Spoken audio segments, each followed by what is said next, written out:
Le rôle puissant du psaume 23. Je reviens toujours à ce psaume quand la vie devient bruyante, parce qu'il parle doucement et il parle vrai. L'Éternel est mon berger, je ne manquerai de rien. Je commence ici, guidé, pas en devinant. Quand je me souviens que je ne suis pas seul, le manque desserre son emprise. Mes besoins sont vus. Il me fait reposer dans de verts pâturages. Il me conduit près des eaux paisibles. C'est une permission de respirer, de ralentir, de laisser mon système nerveux se réinitialiser dans le calme que la foi crée. Il restaure mon âme. Il me conduit dans les sentiers de la justice à cause de son nom. La restauration n'est pas une solution rapide, c'est une réparation douce. Je me réaligne, les valeurs avant la vitesse, le but avant la pression. Quand je marche dans la vallée de l'ombre de la mort, je ne crains aucun mal, car tu es avec moi. Ce n'est pas une promesse d'éviter les vallées, mais de les traverser. La présence est l'antidote à la panique.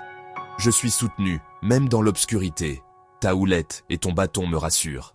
La correction et la protection, les deux sont de l'amour. Une guidance qui me ramène quand je m'égare. Tu dresses devant moi une table en face de mes adversaires. L'abondance n'est pas repoussée tant que les problèmes ne disparaissent pas. Elle se manifeste en plein milieu de la tension.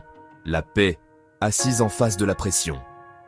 Tu oins d'huile ma tête et ma coupe déborde. Le débordement, c'est plus qu'assez pour moi et assez pour partager. La gratitude transforme ce que j'ai en abondance. Oui, le bonheur et la grâce m'accompagneront tous les jours de ma vie et j'habiterai dans la maison de l'Éternel jusqu'à la fin de mes jours. C'est l'horizon, la bonté derrière moi, la miséricorde à mes côtés, l'éternité devant moi. Spirituellement, le psaume 23 est un sanctuaire. Il transforme la peur en confiance, la solitude en intimité avec Dieu. Pratiquement, je le prie lors des funérailles, je le murmure dans les salles d'attente, je le médite quotidiennement.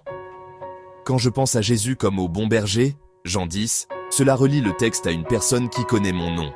Si vous avez besoin d'une prochaine étape, lisez-le lentement, verset par verset. Respirez à chaque ligne. Laissez-le vous guider, vous restaurer et vous garder.